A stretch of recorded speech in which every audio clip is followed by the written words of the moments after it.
Bom dia, irmãos. Na paz do Senhor. Hoje são 29 de março, manhã de domingo. Vamos aqui dar continuidade àquele nosso estudo sobre prudência e simplicidade, não é isso? Vamos lá. Bom, agora vamos falar sobre a simplicidade. Essa palavra,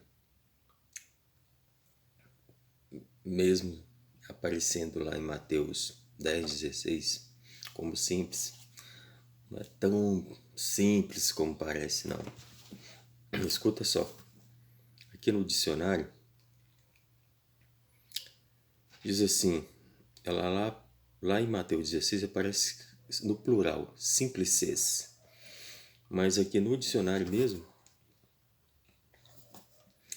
já nem é tratado assim.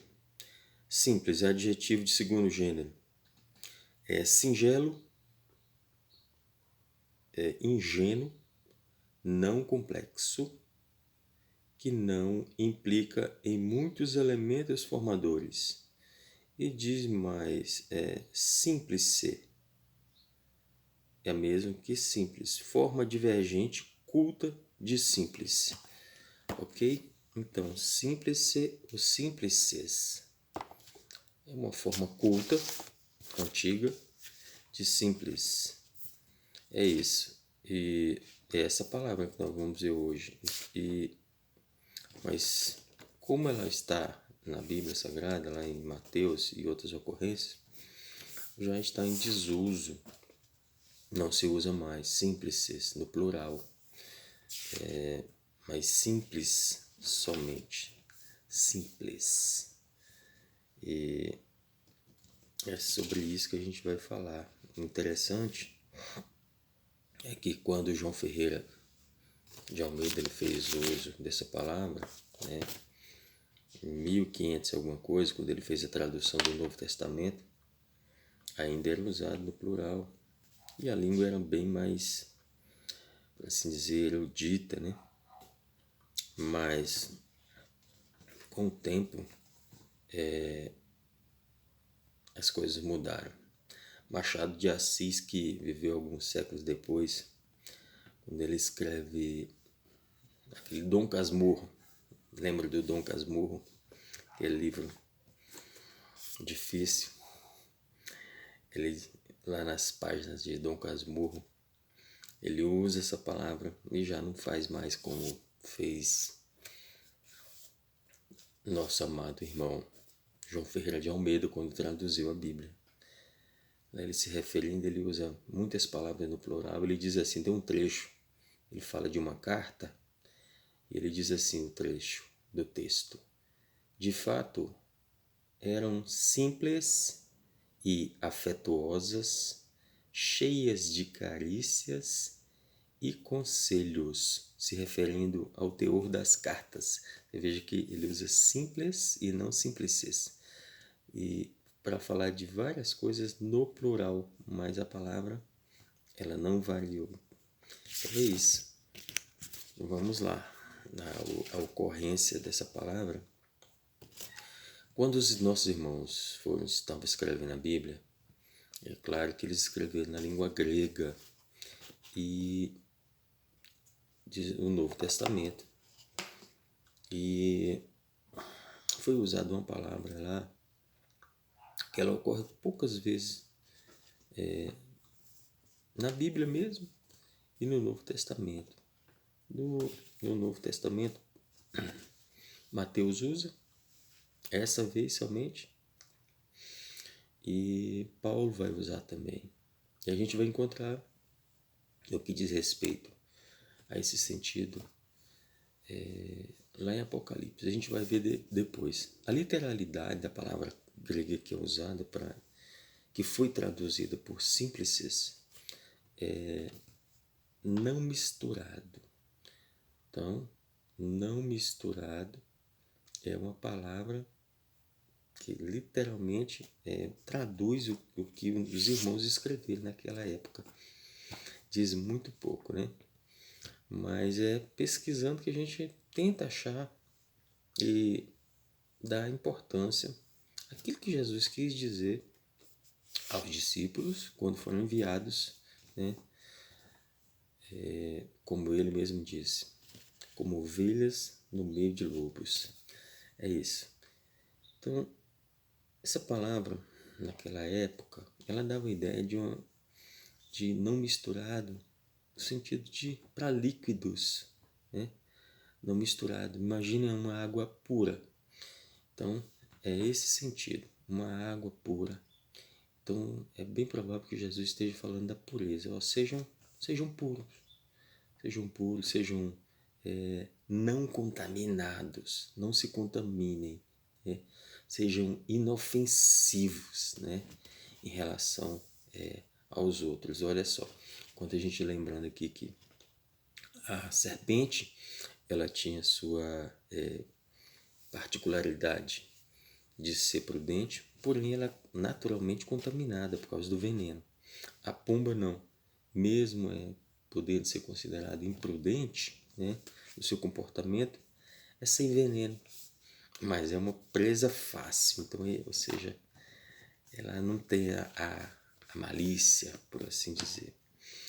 Então, a pomba, ela é bonita, né, ela é agradável, né, mas ela é conhecida pelo seu gemido. Isaías 38:14 fala sobre isso, que ela é conhecida pelo seu gemido.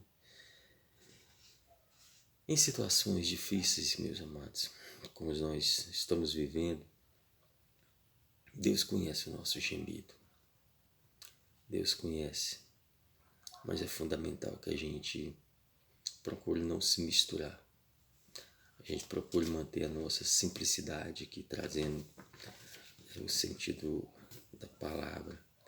Deus conta conosco na nossa pureza, na nossa santidade, né? Os tempos são difíceis, os tempos são complicados, porém Deus espera, Deus conta nessa situação com o de melhor que nós possamos dar e nos comportar em situações difíceis. Tá ok? Lembrando que na adversidade, não se deixe contaminar pelo desespero e o medo, porque o pior vírus que existe é o pecado. Ele contamina e mata muito mais. Então, mantenha a pureza, principalmente diante de Deus, sem murmuração, com gratidão no coração, né?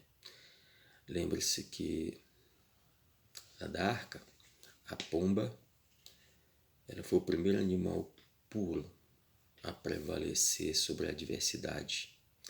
Quando Noé, naquela situação difícil, que viveu, o mundo todo viveu, como nós estamos vivendo, foi a pomba, o primeiro animal puro a prevalecer sobre as adversidades. Ela manteve a sua essência, trouxe alegria, trouxe vida para dentro da arca. Espere, se contenha, mantenha-se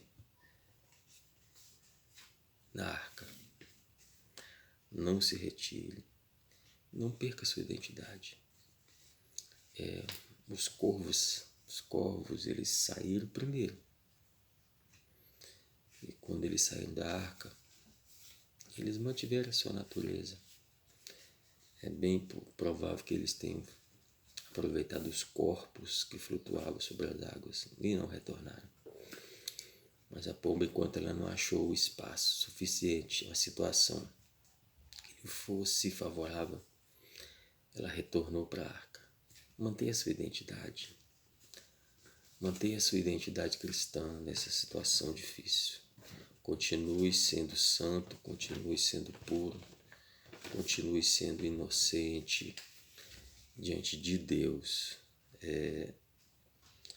ali na arca, ali mais uma vez falando, estavam todos isolados. E lembra-se que os que ficaram de fora dessa situação não prevaleceram. E no tempo certo, Deus usou uma pomba para trazer alegria para dentro daquele ambiente. Tenho certeza que Deus vai usar a sua vida, vai usar as nossas vidas, dos simples, dos puros, e a alegria vai reinar novamente sobre a terra, né? No tempo de Deus, nós vamos sair do isolamento. No tempo de Deus, nós sairemos dessa situação. Diz o texto lá, quando as águas estavam minguando, lembrou-se Deus de Noé. Deus não esquece dos seus. Deus não esquece dos seus. Reflita nisso. Não é porque nós estamos numa situação igual a de todo mundo, de toda a terra, que Deus esqueceu da gente. Deus não esquece dos seus. Então mantenha a sua simplicidade, mantenha a sua humildade, né? Na presença de Deus. Lá em Apocalipse, no capítulo 18, quando João está escrevendo, ele diz o seguinte, deixa eu pegar essa Bíblia aqui.